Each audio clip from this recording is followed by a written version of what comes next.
लीजिए सुनिए आचार्य चतुर्सेन शास्त्री के लिखे उपन्यास सोमनाथ के 26वें भाग महोत्सर्ग को मेरी यानी समीर गोस्वामी की आवाज में। कुछ ही देर में घोगा बापा प्रकृतिस्थ हो गए। उनका क्रोध न जाने कहाँ विलीयमान हो गया। अभी तक सज्जन और सामंत हाथ में नंगी तलवार लिए विमूढ़ खड़े गढ़ से बाहर जाती हुई गजनी के अमीर की साढ़नी को रौद्र नेत्रों से ताक रहे थे। घोगा बापा ने आकर पुत्र के कंधे पर हाथ रखकर कहा, सज्जन, इन जाते हुओं को क्या ताकता है? अब आते हुओं की ताक में रहना होगा। जा, तो इसी क्षण साढ़नी लेकर दौड़ जा। नींद और विश्राम का समय नहीं है। अरे, सूर्य और चंद्र के वंशधरों ने प्राणों के मोह और चमकीले कंकड़ पत्थरों के लालच में धर्म और कर्तव्य बेच दिया। मेरी मुल्तान और लोहकोट की चौकी टूट गई, परंतु अभी मैं हूं, चिंता नहीं। मैं भगवान सोमनाथ की चौकी पर यहां मरुस्थली के मुख पर मुस्तैद हूं। गजनी के अमीर की क्या मजाल जो मेरी मरुभूमि में पैर रखे। पर तू जा, अभी जा और झालौर पहुंचकर परमार को होशियार कर दे। जितनी जल्द पहुंच सके पहुंच जा पुत्र। तुझे केवल जाना ही है, आना नहीं। ये तलवार अभी म्यान में मत करना। वहां से सीधा सोमनाथ पट्टन पहुंचना और सर्वज्ञ की आज्ञा से वहीं भगवान सोमनाथ के रक्षण में जूझना। अभी तो मैं ही हूं, पर कदाचित कोई अघट घटना घट जाए तो तू अपने हाथ से अमीर का सिर काटना, नहीं तो रणांगन में मर मिटना मेरे पुत्र। इतना कहकर बिना उत्तर की प्रतीक्षा किए राणा ने 2 कदम आगे बढ़कर सामंत के सिर पर हाथ रखकर कहा, पुत्र, तुझे भी जाना होगा। यद्यपि तेरे बिना मेरा प्राण व्याकुल रहेगा, पर मोह का राजपूत जीवन में काम नहीं है। पहले कर्तव्य और फिर जीवन। पुत्र, तू जितनी जल्दी हो सके अनहिल्य पट्टन जा और चालुक्य राज परम परमेश्वर महाराज चामुंड राय को गजनी के इस दैत्य से सचेत कर दे। जा पुत्र, और तू वहीं गुर्जरेश्वर के आदेश अनुसार भगवान सोमनाथ की रक्षा सेवा करना। यहां लौट आने की चिंता मत करना।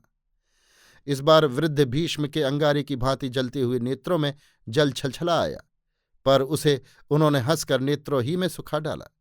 सज्जन ने हाथ बांधकर कहा, किंतु बापू आप? अरे! घोगा बापा अट्टहास करके हंस पड़े।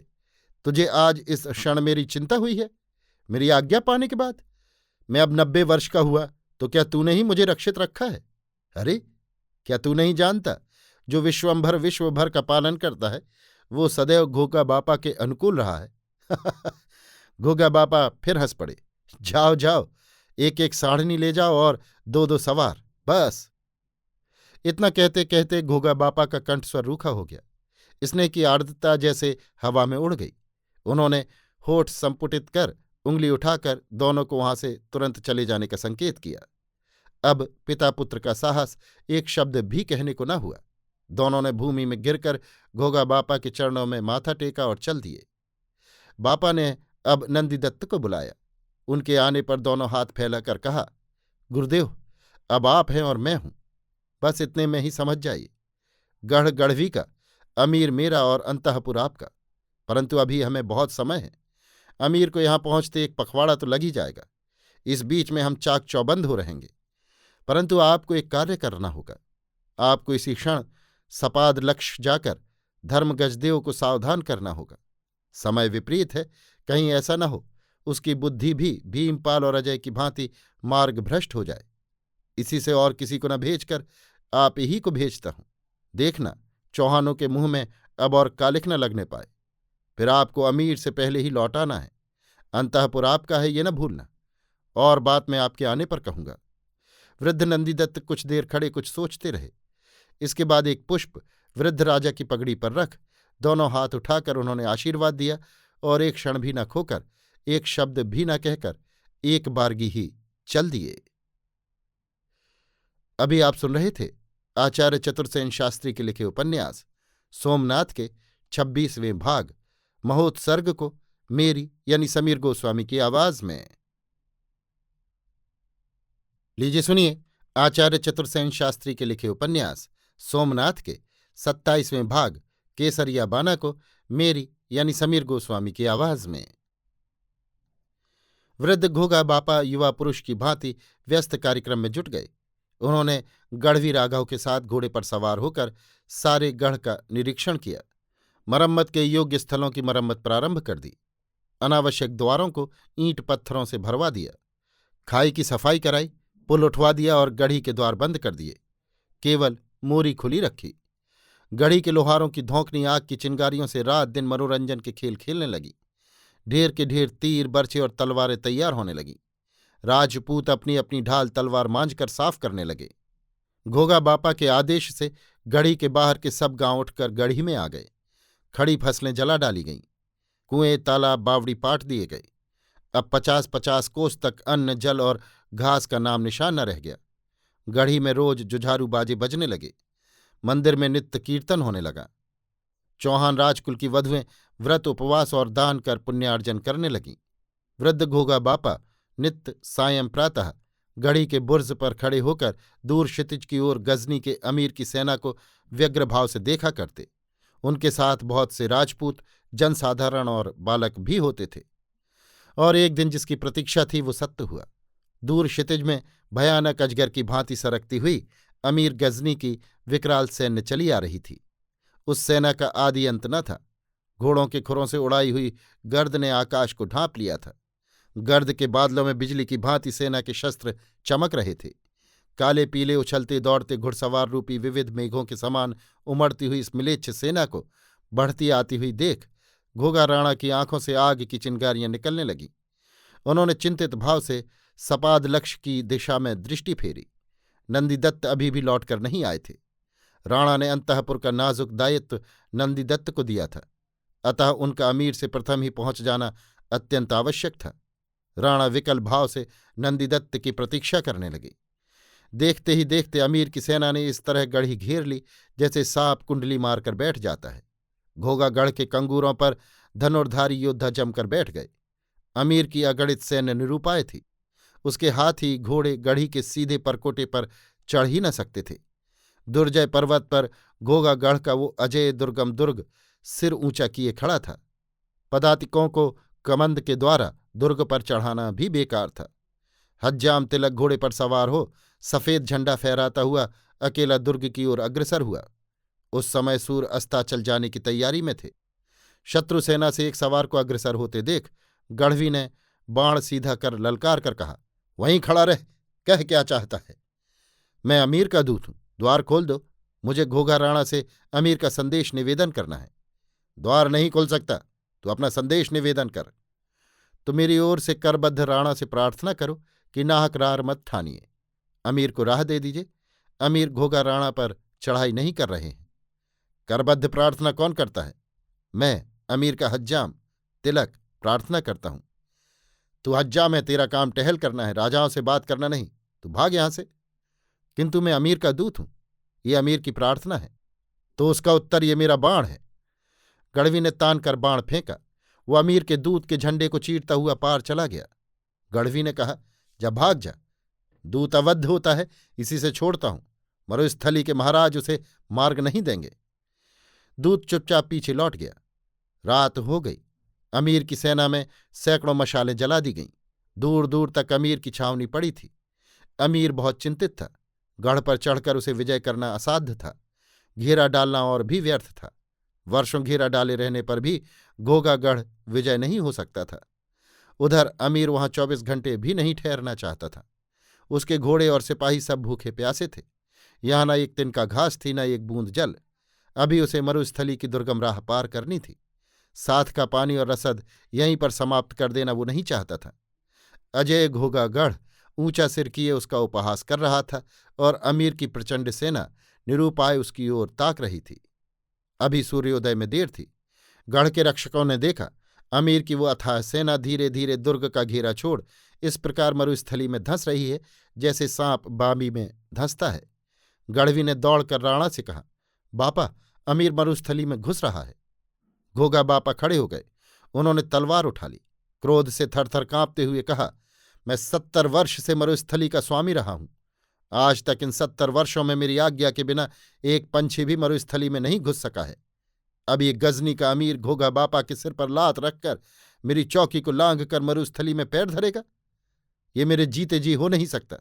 जा बेटा, साका रचने की तैयारी कर, तब तक मैं आता हूं। गढ़वी का मुंह भय से सफेद पड़ गया। घोगा बापा के मंसूबे को उसने समझ लिया।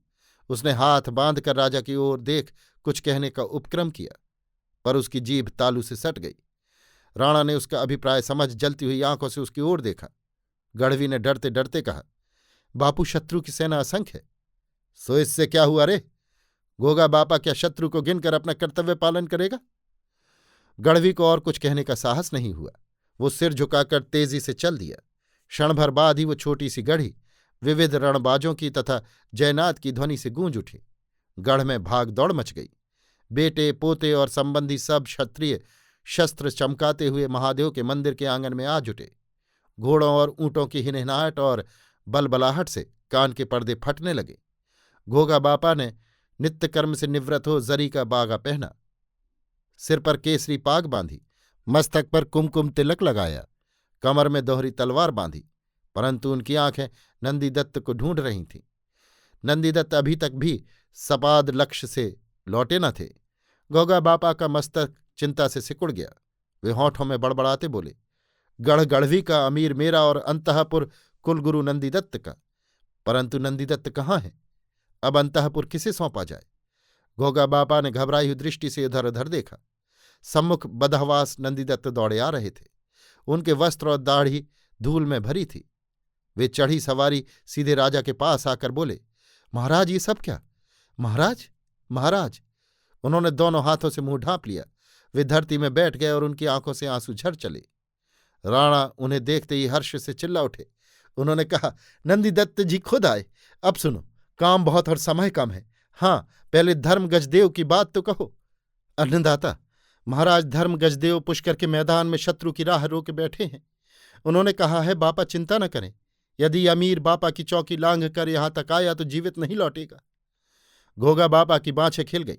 उन्होंने कहा, अब सुनो, तुम हमारे कुलगुरु और राज्य मंत्री हो, अतः मेरा अग्नि संस्कार तुम स्वयं अपने हाथों करना, और सज्जन और सामंत में से कोई जीवित लौट आए तो उसका राज तिलक उसी भांति करना जिस भांति आज से 70 वर्ष पूर्व तुम्हारे पिता ने मेरा किया था। इतना कहकर वृद्ध व्याघ्र ने हाथ से आंख के कोरों में आया एक आंसू पोंछ डाला। नंदीदत्त की धवल दाढ़ी आंसुओं से भीग गई थी। उन्होंने कहा, अन्नदाता, ये कैसी आज्ञा? भला यजमान का रुधिर गिरे और कुलपुरोहित भूभार होकर पृथ्वी पर जीवित रहे? नहीं नहीं, ये बात नहीं है नंदीदत्त जी, परंतु आप सब शास्त्रों के ज्ञाता महाज्ञानी पुरुष हैं। आपने देश देशांतर भ्रमण किया है। आप भली भांति जानते हैं कि मेरा जीवन योग तो कभी का पूरा हो गया था। भगवान सोमनाथ को यह अभीष्ट है कि इस दास की मृत्यु कृमिकीट की भांति न हो। वे इस अधम को धूमधाम से कैलाशवास कराना चाहते हैं। मैंने जो 90 वर्ष भगवान की एकनिष्ठ सेवा की है, आज मेरा वो सब पुण्य फलेगा। अब आप अपने कर्तव्य को निभाना। अंतःपुर आपका है, ये न भूलना। अवसर उपस्थित होने पर विधि विधान से चौहान कुलवधुओं का अग्निरथ अभियान संपन्न कराना। इस बार सिंह की भांति ज्वलंत नेत्रों से उन्होंने कुमकुम अक्षत के थाल हाथों में सजाए चौहान कुलांगनाओं को झरोखे में खड़े देखा। फिर उच्च स्वर से कहा, चलो पुत्रियों, हम आज कैलाश गमन करते हैं। तुम सब हमसे प्रथम वहां पहुंचकर इसी प्रकार अक्षत कुमकुम से हमारा सत्कार करना। इसमें अब देर नहीं है, कुछ ही घड़ी की बात है। कुमारियां मंगलगान कर उठी।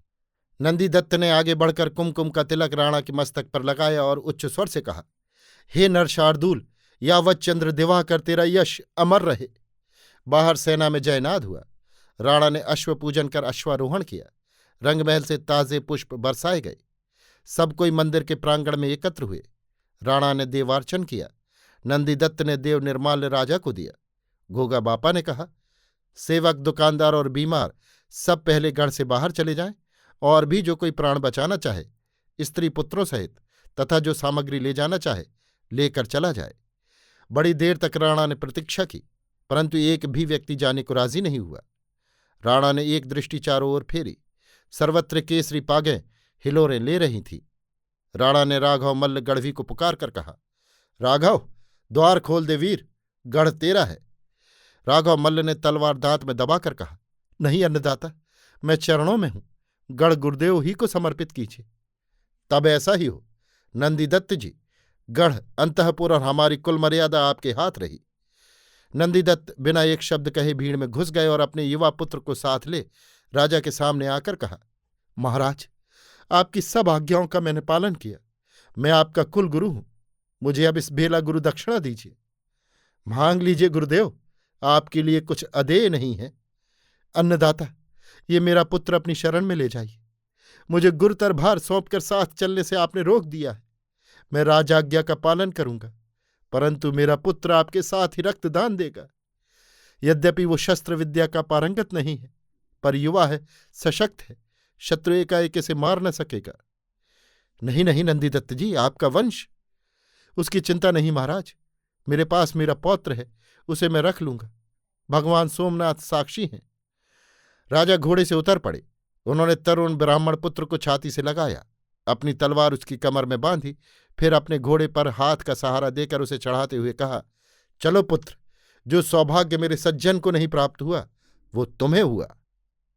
जय जयकार से दिशाएं गूंज उठीं। हल्का चीत्कार करके दुर्ग के फाटक खुल गए और विषधर सर्प की भांति फुफकार मारती ये मर मिटने वाली वीरों की छोटी सी मंडली घोगागढ़ के सिंह द्वार के प्रभात की प्रथम किरण में स्नानपूत हो रणांगन में अग्रसर हुई। अमीर ने देखा तो विमूढ़ हो गया। इस प्रकार इच्छा करके मृत्यु को वरण करने का अर्थ वो समझ ही न सका, परंतु एक चतुर रण पंडित की भांति वो पैतरा काट घूम पड़ा। वो नहीं चाहता था कि राजपूत पीछे से आक्रमण करके उसकी सेना को विशृंखल कर दें। उसने झटपट रसद और जल से भरे हुए ऊंट, अशर्फियों से लदे हुए हाथी और सेना का एक भाग सालार मसूद की अध्यक्षता में द्रुत गति से मरुस्थली में प्रविष्ट कर दिया। सेना के दूसरे भाग को, जिसमें हाथी, ऊंट और तीरंदाज थे, अपने प्रिय गुलाम समरू की कमान में धीरे धीरे व्यवस्था से मरुस्थली में आगे बढ़ाया। इसके बाद वो अपने चुने हुए 12,000 बलूची सवारों को लेकर राजपूतों पर बाज की भांति टूट पड़ा। गिने चुने राजपूत अपना काट दिखा दिखाकर धराशायी होते गए। गोगा बापा के सिर पर सैकड़ों तलवारें छा गईं। ये तेजस्वी वृद्ध जिस प्रकार वीरता से तलवार चला रहा था, उसे देखकर सुल्तान महमूद आश्चर्यचकित रह गया। उसने बहुत चाहा कि वृद्ध राणा को जीवित पकड़ लिया जाए, पर यह किसी भांति संभव न था। राणा की केसरिया पाग तलवारों की चकाचौंध में चमकती और डूबती रही। ये युद्ध न था, साका था। अमीर महमूद भी इस शत्रु का लोहा मान गया। इसके सम्मान की रक्षा के लिए उसने अपनी तलवार भी म्यान से बाहर नहीं की। देखते ही देखते 800 राजपूत और 300 अन्य व्यक्ति कटकर खेत रहे, जिनमें घोगा बापा के 84 पुत्र, पौत्र और परिजन भी थे। घोगा बापा भी अपने हाथ से कटे हुए शत्रुओं की लाशों पर गिरकर कैलाशवासी हुए। अभी आप सुन रहे थे आचार्य चतुरसेन शास्त्री के लिखे उपन्यास सोमनाथ के 27वें भाग केसरिया बाना को मेरी यानी समीर गोस्वामी की आवाज में। लीजिए सुनिए आचार्य चतुरसेन शास्त्री के लिखे उपन्यास सोमनाथ के 28वें भाग नंदीदत्त का पुरुषार्थ को मेरी यानी समीर गोस्वामी की आवाज में। गढ़ में अकेले नंदीदत्त ही एक पुरुष थे। उनके ऊपर कठिन कर्तव्य का भारी भार था। बड़ी कठिनाई से उन्होंने एक दासी को राजी करके अपने 3 वर्ष के पौत्र को गढ़ से बाहर भेज दिया। फिर पुल को तोड़ गढ़ के द्वार भीतर से भली भांति बंद कर वे अपनी आवश्यक व्यवस्था में जुट गए। गढ़ में जितना ईंधन और ज्वलनशील पदार्थ उपलब्ध हो सके सबको लाकर उन्होंने मंदिर के प्रांगण में एक विशाल चिता की रचना आरंभ कर दी। उनका थका हुआ बूढ़ा शरीर परिश्रम से टूक टूक हो गया, परंतु उन्हें जो काम करना था वो तो करना ही था। अंतःपुर में सभी स्त्रियां एकत्रित थीं। आज उनमें छोटी बड़ी का भेद न था। प्रत्येक ने नख शिख से श्रृंगार किया था। वे सब पूजा के थाल हाथों में सजाए, नारियल, कुमकुम और पुष्पों से गोद भरे कुल पुरोहित नंदीदत्त के आदेश की प्रतीक्षा में बैठी थीं। सब आवश्यक सामग्री जुटाकर घी, तेल और कपूर के डलों को यथास्थान चिता में उपस्थित करके नंदीदत्त बुर्ज पर चढ़कर युद्ध की गति देखने लगे। उनके देखते ही देखते चौहान वीर और वीरों के शिरोभूषण घोगा बापा धराशायी हुए। उन्होंने भूमि पर अपना सिर पटक मारा। बहुत देर तक वे मूर्छित पड़े रहे। फिर होश में आकर वे पागल की भांति लड़खड़ाते हुए अंतःपुर की ओर चले। उनके कानों में घोघा राणा के ये शब्द गूंज रहे थे, अंतःपुर तुम्हारा। अंतःपुर के द्वार पर आकर उन्होंने पुकार लगाई, चलो बेटियों, अब हमारी बारी है। मंगलगान करती हुई नारियल उछालती और मार्ग में फूल बिखेरती पूजा के थाल हाथों में लिए 700 स्त्रियां पंक्तिबद्ध आगे बढ़कर मानिक चौक में बनी चिता के चारों ओर आ खड़ी हुईं। नंदीदत्त की आंखों से चौधारा आंसू बह रहे थे, परंतु उन्होंने सबके भाल को कुमकुम चंदन से अर्चित किया। सबने अक्षत पुष्प से चिता का पूजन किया, सूर्य को अर्घ्य दिया, कुलदेवता को प्रणाम किया और अपने अपने पतियों के स्मृति चिन्ह गोद में लेकर चिता पर आ बैठी। चिता आरोहण से प्रथम नंदीदत्त की पुत्रवधू ने मूक भाव से ससुर के चरण छुए। ये देख नंदीदत्त कटे वृक्ष की भांति पृथ्वी में गिर गए। कुछ देर में वे उठे। अभी कठिन कार्य तो शेष ही था। उनका अंग थर थर कांप रहा था और वाणी जड़ हो रही थी। आंखें आंसुओं से अंधी हो रही थीं। फिर भी उन्होंने टूटे फूटे स्वर में मंत्रोच्चारण किया और कांपते हाथों से चिता में आग दे दी। चिता अग्निवाहक पदार्थों के संयोग से धाएं धाएं जलने लगी। बहुत सी अबोध बालाएं ज्वाला की वेदना न सहन कर चीत्कार कर उठीं। एक भयानक क्रंदन, असह्य दर्द और ना देखने न सहने योग वेदना से ओतप्रोत हो नंदीदत्त स्वयं चिता में कूदने को उद्यत हो गए। परंतु अभी उनका कर्तव्य पूर्ण नहीं हुआ था। अभी घोघा बापा का शरीर रणक्षेत्र में पड़ा था। उसे वहां से लाकर अग्नि संस्कार करना शेष था। वे वहीं चिता के निकट भूमि पर गिर गए। उन्हें गहरी मूर्छा ने घेर लिया। वो मूर्छा उनके लिए आशीर्वाद स्वरूप थी। उससे उनका वेदनाओं से इतने काल के लिए पिंड छूट गया। बहुत देर तक वे मूर्छा में पड़े रहे। जब उनकी मूर्छा भंग हुई तो उन्होंने देखा चिता जल चुकी है। लाल लाल अंगारों में जली हुई सतियों के अवशेष बड़े डरावने प्रतीत हो रहे हैं। उस समय गढ़ में वे ही अकेले जीवित पुरुष थे। कुत्ते बिल्ली भी इस आपातकाल में घोघा गढ़ को छोड़ गए थे। वे आंखें फाड़ फाड़ कर चिता की चमकती चिंगारियों को देखने लगे। जिन बालिकाओं का उन्होंने विवाह कराया था, गोद में खिलाया था, नववधू के रूप में स्वागत किया था, उन सब की जली हुई अस्थियों को यहां एकत्र देख उनका मस्तिष्क विकृत हो गया। वे लड़खड़ाते पैरों से एक बार बुर्ज पर गए। उन्होंने देखा यवन सैन्य अपनी व्यवस्था में संलग्न है और उसकी एक टुकड़ी दुर्ग पर चढ़ी चली आ रही है। सबसे आगे उन्होंने उस हज्जाम को देखकर पहचान लिया। अनेक बातों पर विचार करके दौड़कर दुर्ग के द्वार खोल दिए और पुल भी गिरा दिया। फिर वो मंदिर के गर्भगृह में जाकर अर्धमूर्छित अवस्था में पड़े रहे। अंग को हिलाने डुलाने की उनमें सामर्थ्य नहीं रही। यवन सैनिक गढ़ में घुस आए। उन्हें कहीं भी किसी बाधा का सामना न करना पड़ा। नंदीदत्त अर्धमूर्छित अवस्था में पड़े हुए कभी कभी शत्रुओं की खटपट सुन लेते थे, परंतु उनसे उठा न गया और वे गहरी मूर्छा में पड़ गए। जब उनकी आंख खुली, नव प्रभात हो चुका था। प्रलय के 8 पहर बीत चुके थे। किसी जीवित प्राणी का घोघा गढ़ में चिन्ह भी न था। वे उठकर बाहर आए। चिता बुझ चुकी थी, परंतु राख अभी गर्म थी। मंदिर का ध्वज टूटा पड़ा था और महादेव की पिंडी भग्न थी। राजमहल को लूट लिया गया था, पर ऐसा प्रतीत होता था कि शत्रु उस शून्य निर्जन दुर्ग में अधजली महाचिता में सैकड़ों जीवित मूर्तियों को जलता देख भयभीत होकर भाग गए थे। नंदीदत्त ने बुर्ज पर खड़े होकर देखा कि शत्रु का वहां कोई चिन्ह न था। नंदीदत्त धीरे धीरे दुर्ग से नीचे उतर रणभूमि में आए। गिद्ध और गीदड़ लाशों को लथेड़ रहे थे। लाशें सड़ने लगी थीं। नंदीदत्त ने बड़े यत्न से घोघा राणा का शवों के ढेर से ढूंढ निकाला। उसे पीठ पर लाद कर एक शुद्ध स्थान पर रखा। स्नान कराकर शुद्ध किया और इधर उधर से सूखा काष्ठ एकत्र कर अग्नि संस्कार कर दिया। इसके बाद उन्होंने अन्य क्षत्रियों की अंत्येष्टि भी करना अपना कर्तव्य समझा। सबका चितादाह तो संभव नहीं था। उन्होंने सब पर मरुस्थली का रेत डालकर शवों को ढांप दिया तथा अंजलि में जल लेकर सबका मौन तर्पण किया।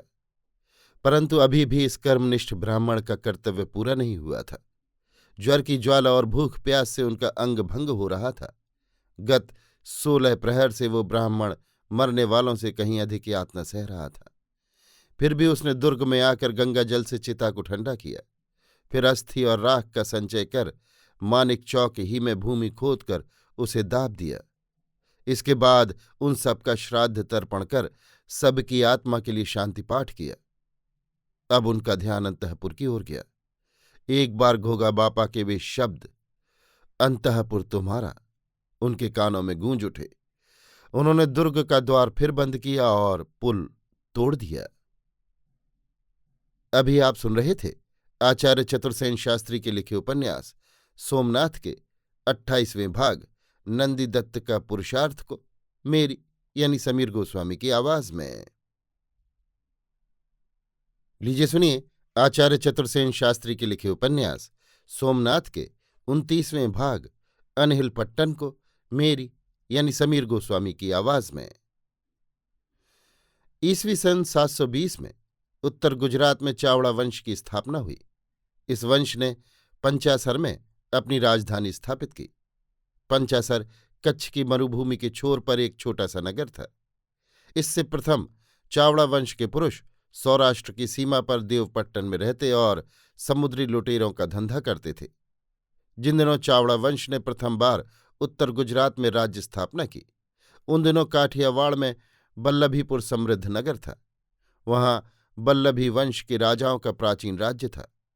दक्षिण गुजरात में चालुक्य, गुर्जर तथा राष्ट्रकूटों के छोटे छोटे राज्य थे। काठियावाड़ में भी जाडेजा तथा चुड़ासभा वंश के छोटे छोटे राजा राज्य कर रहे थे। चावड़ा वंश के जयशिखर नाम के वीर और साहसी व्यक्ति ने पंचासर में चावड़ा राज्य की स्थापना की। वो बलवान और तेजस्वी पुरुष था। शीघ्र ही उसकी कीर्ति आसपास फैल गई। उसकी ये कीर्ति चालुक्य राज्य भूवड़ से सहन नहीं हुई। उसने भारी सैन्य ले जयशिखर पर आक्रमण किया। इस युद्ध में जयशिखर खेत रहा और रूपवती गर्भवती रानी रूपसुंदरी भागकर अपने भाई सुरपाल के आश्रय में चली गई। शत्रु के भय से सुरपाल अपनी गर्भवती बहन को लेकर जंगल में जा छिपा। वन ही में रानी ने पुत्र प्रसव किया। उसका पालन उसके मामा ने बड़े यत्न से किया। वन में जन्म लेने से उसका नाम वनराज प्रसिद्ध हुआ। बालक वनराज को उसके मामा ने शस्त्र शास्त्र की उत्तम शिक्षा दी। आयु पाकर वनराज वीर, साहसी और तलवार, तीर तथा अन्य शस्त्रों के संचालन में अप्रतिम योद्धा बन गया। अश्व आरोहण में भी उसकी कोई समता न कर सकता था। भूवड़ राजा ने गुजरात जीतकर उसकी आय अपनी पुत्री मीनल देवी को अर्पण कर दी थी। मीनल देवी का दीवान गुजरात पर शासन करता और उसकी आय मीनल देवी के पास भेज देता था। वनराज ने आसपास के जंगली भीलों और नागों एवं मियानों तथा अपनी जाति के युवकों को लेकर एक मजबूत गुट बनाया और गुजरात के गांवों में डाके डालना और लूटमार करना प्रारंभ कर दिया। शीघ्र ही वनराज का आतंक देश भर में फैल गया, पर वनराज कौन है ये कोई नहीं जान सका। एक अवसर ऐसा आया कि मीनल देवी के आदमी देश की आय का कोष लेकर मीनल देवी के पास जा रहे थे। वनराज ने धावा मारकर वो सब खजाना लूट लिया। इस लूट में उसे 24 लाख मोहरें और 4000 घोड़े हाथ लगे। घोड़े उसने अपने साथियों को बांट दिए तथा धन से उसने नई सेना इकट्ठी करके उसे भली भांति शस्त्र सज्जित किया और उसी वन में उसने अनहिल पट्टन नगर बसाना प्रारंभ कर दिया। थोड़े ही दिन बाद उसने उस नवनिर्मित नगर में अपना राज्याभिषेक कर अपने को गुजरात का राजा घोषित कर दिया। शीघ्र ही उसने गुजरात से मीनल देवी के दीवान को खदेड़ दिया और अपने नाम का डंका बजवा दिया। 49 वर्ष की आयु में उसने अपना अभिषेक किया और 60 वर्ष राज्य करके 109 वर्ष की आयु में उसने मृत्यु पाई। मृत्यु के समय वनराज गुजरात का सबसे प्रमुख राजा था। वनराज के बाद उसका पुत्र योगराज गुजरात की गद्दी पर बैठा। ये राजा भी वीर योद्धा और प्रसिद्ध धनुर्धर हुआ। इसने अपने राज्य की और भी वृद्धि की। हमारे पूर्वज समुद्री डाकू थे। इस अपवाद को दूर करने के विचार से इसने अपने जीवन काल में न्याय और उदारता से प्रजा का पालन किया। इसके बाद रत्नादित्य, बैरी सिंह और क्षेमराज अनुक्रम से गद्दी पर बैठे। इन्होंने भी अपने राज्य का यथावत रक्षण किया और उसमें वृद्धि की। उनके बाद चामुंड, सामंत सिंह और भूभट्ट गद्दी पर बैठे। इन सब राजाओं ने गुजरात की राजश्री में बहुत वृद्धि की और अनहिल पट्टन भारत का एक प्रसिद्ध और समृद्ध नगर हो गया। देश देश के व्यापारी और कामकाजी जनों से वो परिपूर्ण रहने लगा। चावड़ा वंश के बाद सोलंकी वंश के हाथ गुजरात की गद्दी गई। सोलंकियों का पहला राजा मूलराज था। मूलराज चावड़ा राजा भूभट्ट की बहन का पुत्र था। मूलराज मामा को मारकर गद्दी पर बैठा था। इसने पश्चिम में कच्छ और काठियावाड़ तक अपनी सत्ता स्थापित की। दक्षिण गुजरात के राजा वारप का उसने हनन किया तथा अजमेर के चौहानों से संधि की। सौरठ के राजा गुहरेपू को भी उसने युद्ध में परास्त किया। इस राजा ने अनिहिलपट्टन में त्रिपुर प्रासाद नामक प्रसिद्ध देवालय बनवाया। वृद्धावस्था में मूलराज वानप्रस्थी हो सरस्वती तीर पर श्रीस्थल में रहने लगा। वहां उसने औदीच्य, श्रीगौड़ और कान्यकुब्ज ब्राह्मणों के अनेक परिवारों को देश देश से बुलाकर और बड़ी बड़ी जागीरें देकर गुजरात में बसाया। यहाँ उसने रुद्र महालय की स्थापना की, जिसे बाद में सिद्धराज ने पूरा किया। मूलराज के बाद चामुंडराय अनिहिलपट्टन की गद्दी पर बैठा। जिस समय की चर्चा हम कर रहे हैं उस समय चामुंडराय अनिहिलपट्टन की गद्दी पर सुशोभित थे। इस समय संपूर्ण भारतवर्ष में गुजरात का राजा सबसे अधिक बलवान और शौर्यवान प्रसिद्ध था और गुजरात की राजधानी अनिहिलपट्टन अति समृद्ध व्यापारिक नगर माना जाता था। परंतु वास्तव में चामुंडराय में सोलंकियों की राजधानी की मर्यादा रखने योग्य शक्ति न थी। वो एक दुर्बल मन और कच्चे कान का आदमी था। वो चारों ओर खटपटी खवासों और जी हुजूरियों से घिरा रहता था। ये लोग राजा को उल्टा सीधा समझाकर अपना उल्लू सीधा करते थे। राज्य में अंधेर गर्दी चल रही थी। प्रजा का दुख दर्द सुनने वाला कोई न था। राजा का मन भी राजकाज में नहीं लगता था। वो नाच तमाशे और ऐश आराम तथा अफीम की पिनक में गर्क रहता था। भाण, वेश्या, नट और ऐसे ही लुच्ची लफंगे लोग सदा उसके पास भरे रहते थे। इनके खेल तमाशे और जलक्रीड़ा से जो समय मिलता उसे वो रनवास में व्यतीत करता था। प्रजा की दशा देखने सुनने का उसे अवसर ही न मिलता था। फिर प्रजा और राज्य की उन्नति की तो बात ही क्या थी। राजा के दर्शन महीनों तक प्रजा को नहीं होते थे। जो लोग किसी काम से राजा से मिलना चाहते थे उन्हें हुजूर ये लोग बातों ही में टरका देते थे। हुजूर रनवास में है, हुजूर का हुक्म नहीं है, अभी हुजूर को समय नहीं है। इसी भांति राजा को अंधकार में रखा जाता था। राज्य में कोई सुधार नहीं हो रहा था। खेतीबाड़ी करने वाले कृषकों पर अमलदार मनमाने अत्याचार करते और लूटते थे। सेना की दशा अत्यंत शोचनीय थी। सिपाहियों को 6-6 मास तक वेतन न मिलता था। उनके शस्त्रास्त्रों तक का ठिकाना न था। पुरानी रद्दी तलवारें और रद्दी पुरानी बंदूकें तथा बिना फड़ी के बाण उनके हथियार थे। सिपाहियों की वर्दी की तो अत्यंत दुर्दशा थी। राजपूतों में अफीम घोलने का व्यसन बढ़ गया था। प्रायः सिपाही पहर दिन चढ़े उठते, अफीम घोलते और पिनक में बैठे ऊँघते या गप्पे मारते बैठे रहते। राजा ने वीकण शाह नामक एक वणिक को मंत्री की पाग बंधाई थी। वो एक काइयां बानिया था। उसे राज्य में स्याह सफेद करने के सब अधिकार प्राप्त थे। वो संपूर्ण राज्य का भार अपने सिर लिए मनमानी रीत से लूटपाट करके अपना उल्लू सीधा करता था। अधीनस्थ कर्मचारी भी प्रजा को मनमानी रीति पर लूटते और अपनी जेबें भरते थे।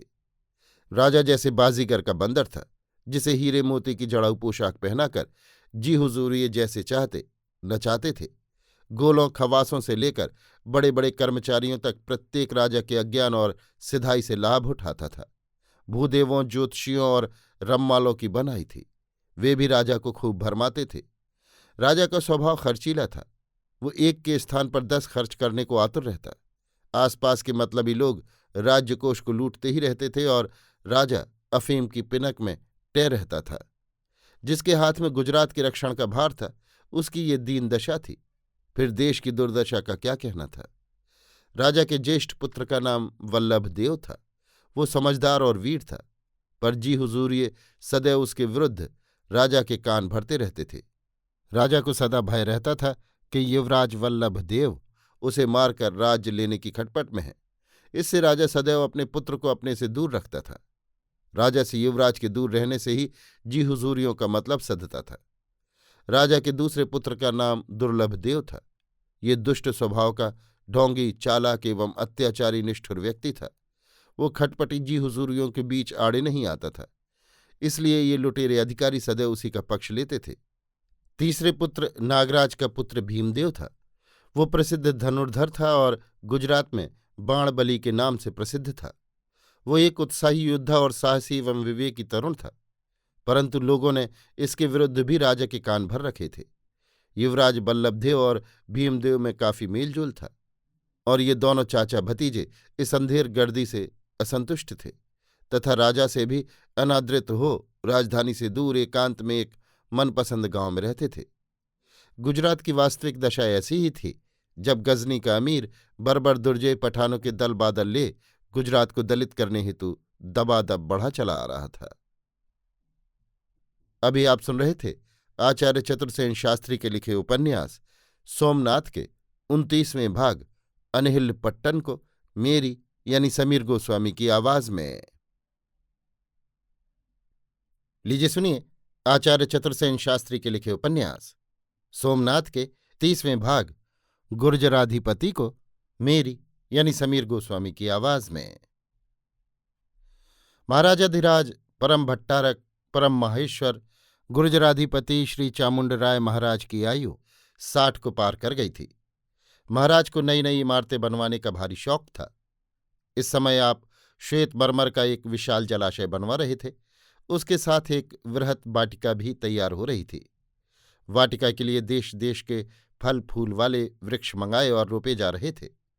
प्रवीण मालियों ने मनोरम रौसे निकाल और ठौर ठौर पर लता कुंज बनाकर वाटिका का दृश्य अति मनोहर बनाया था। जलाशय का निर्माण भी अद्भुत था। उसमें कटाई और जाली का काम तथा पत्थर खोदकर उसमें भिन्न भिन्न रंग के मणिरत्न जमाने का काम सैकड़ों गुणी और प्रसिद्ध कारीगर कर रहे थे, जो देश देश से भारी वेतन और राह खर्च देकर बुलाए गए थे। देश विदेश में जहाँ जो वस्तु इस जलाशय एवं वाटिका के उपयोग की देखी सुनी जाती थी, वहीं के राजा के नाम गुर्जराधिपति का अनुरोध पत्र पहुंचता था और प्रत्येक मूल्य पर वो वस्तु प्राप्त करने का यत्न किया जाता था। हजारों गुर्जर यवन एवं विदेशी कारीगर अपने अपने काम में लगे हुए थे। महाराज गुर्जरेश्वर सब काम अपनी आंखों से देखते और कुशल कारीगरों को इनाम इकराम बांटते। राजप्रासाद छोड़कर वे इसी वाटिका में डेरा तंबू ताने रनवास सहित विराजमान थे। महाराज का मनोरंजन करने और उनकी उदारता से लाभ उठाने को दूर दूर से नट बाजीगर कंचनियां मल्ल गायक आदि कलाकारों के जत्थे प्रतिदिन आते रहते थे। वे अपनी कला से महाराज का मनोरंजन करते और भारी इनाम सिरोपाव पाकर महाराज की यश कीर्ति को दिग्दिगंत में व्याप्त करते जा रहे थे तथा उनके स्थान पर और आते जा रहे थे। महाराज उन्हें भी मुक्त हाथ से इनाम सिरोपाव देते और प्रसन्न होते थे। मध्याह्न होने में अभी देर थी। शरदकालीन सुनहरी धूप चारों ओर फैली थी। महाराजाधिराज गुर्जरेश्वर अमल पानी से निपटकर अपने विशाल सुनहरी खेमे में मसनद पर पौढ़ गए। एक खवास ने मोरछल लिया, दूसरे ने पैरों के पास बैठकर मखमली पायदान निकट सरका दिया। जी हुजूर ये आकर जोहार करके बैठ गए। महाराज अफीम की पिनक में झूमने लगे। एक हुजूरिये ने कहा, कुमार भीमदेव आज भी नहीं आए अन्नदाता? दूसरे ने कहा, सुना है कुमार और युवराज दोनों ही सिद्धेश्वर में जा बैठे हैं, परंतु ये सब तो दरबार से दूर दूर रहने के ढंग है। युवराज और कुमार दोनों ही अन्नदाता की आज्ञा का पालन नहीं करते हैं। दूसरे मर्जीदान ने धीरे से कहा, गुर्जरेश्वर पिनक में थे। उन्होंने केवल अंतिम वाक्य सुना और पिनक से चौंक कर आधी आंख उघाड़ कर कहा, जो हमारी आज्ञा का उल्लंघन करता है उसे अभी सूली पर चढ़ा दो। अब जी हुजूरियों ने जैसे डरते डरते हाथ जोड़कर कहा, अन्नदाता ये बात नहीं है, यों ही हम लोग युवराज की चर्चा कर रहे थे। गुर्जरेश्वर ने गरज कर कहा, हरामखोर, हमें धोखा देते हो। अभी तुम नहीं कह रहे थे कि हमारी आज्ञा।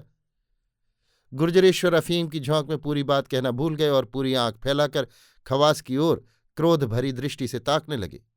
खवास ने हाथ जोड़कर कहा, महाराज ने युवराज को याद फरमाया था। तो फिर? युवराज राजकुमार को लेकर सिद्धेश्वर चले गए हैं, हमारी आज्ञा का उल्लंघन करके। अन्नदाता, ना कहने योग्य बात कैसे कहूं? कह रहे हरामखोर, महाराज ने क्रोध से उबलकर कहा। अन्नदाता, युवराज श्री महाराज को गद्दी से उतारकर स्वयं राजा होने की खटपट कर रहे हैं। वे वहां सैन्य संग्रह कर रहे हैं। खवास ने धीमे स्वर से कहा। ये सुनते ही राजा क्रोध से जल उठे। उन्होंने तुरंत हुक्म दिया, तो उन दोनों राजविद्रोहियों को बांधकर यहां ले आओ। खवास चुपचाप खड़ा रहा। खवास कैसे युवराज को बांध कर ला सकता है, वो यही सोचने लगा। राजा ने कहा, जा रे हरामखोर, खड़ा क्यों है? क्या अन्नदाता मैं सेनापति को बुलाऊं? अभी बुला। खवास ने जी हुजूरियों से आंखें मिलाई और वहां से चल दिया। महाराज फिर पिनक में झूमने लगे। इसी समय द्वार पर बहुत से लोगों का शोरगुल सुनाई दिया। शोरगुल सुनकर महाराज की पिनक फिर टूट गई। बहुत से ब्राह्मणों ने भीतर घुसकर पुकार की, दुहाई महाराज की, दुहाई गुर्जरेश्वर की, हम लूटे गए हैं, हमारा सर्वस्व हरण कर लिया गया है। राजा ने बिना सोचे समझे चीख कर कहा, पकड़ो इन राजविद्रोहियों को और सूली पर चढ़ा दो। एक ब्राह्मण ने आगे बढ़कर और हाथ में जनेऊ लेकर कहा, महाराज अधिराज, परम महेश्वर गुर्जरेश्वर की जय हो। हम राजविद्रोही नहीं हैं, महाराज की राजभक्त प्रजा हैं। हम पुकार करने आए हैं। हम सोमेश्वर की यात्रा को जा रहे थे कि राह में डाकुओं ने हमें लूट लिया। राजा ने आधी आंख उघाड़ कर तथा एक खवास की ओर देखकर कहा, किसने इन्हें आने दिया, बोल। अन्नदाता ये सब जबरदस्ती भीतर घुस आए, राजाज्ञा नहीं मानी। ब्राह्मणों ने कहा, दुहाई, हम लूटे गए हैं, इन सबको बांधकर बंदीगृह में डाल दो। महाराज, हमारी फरियाद है, तुम सब राजविद्रोही हो। इतने में सेनापति बालूका राय ने आकर महाराज को प्रणाम किया और कहा, महाराज की क्या आज्ञा है। महाराज ने किस लिए सेनापति को बुलाया था ये वे इस समय भूल गए। उन्होंने ब्राह्मणों की ओर हाथ उठाकर कहा, इन सब राजविद्रोहियों को बांधकर बंदी कर लो। अन्नदाता, ये भूदेव हैं, वेद पाठी ब्राह्मण, तो यहां इनका क्या काम। अन्नदाता, ये सोमेश्वर की यात्रा को जा रहे थे, राह में लुटेरों ने इन्हें लूट लिया। लुटेरों को पकड़ा तुमने। अन्नदाता, महमद सेती कच्छ का दुर्दांत डाकू है, उसके हजारों साथी हैं, तो उन सबको सूली पर चढ़ा दो। अन्नदाता, महाराज की पिनक में हर बार विघ्न पड़ रहा था। उन्होंने क्रोध करके खवास से कहा, निकालो निकालो इन सब हरामखोरों को। अन्नदाता, ये वेद पाठी ब्राह्मण आपको आशीर्वाद देते हैं। अच्छा हुआ, इन्हें एक एक सोने की मोहर दे दो, जाओ, तंग न करो। इतना कह वे आराम से लेटने को मसनद पर लुढ़क गए और आंखें बंद कर लीं। अब और बातें करना अशक्य समझकर सेनापति बालूका राय ब्राह्मणों को ले बाहर चले गए। अभी आप सुन रहे थे आचार्य चतुर्सेन शास्त्री के लिखे उपन्यास सोमनाथ के 30वें भाग गुर्जराधिपति को मेरी यानी समीर गोस्वामी की आवाज में।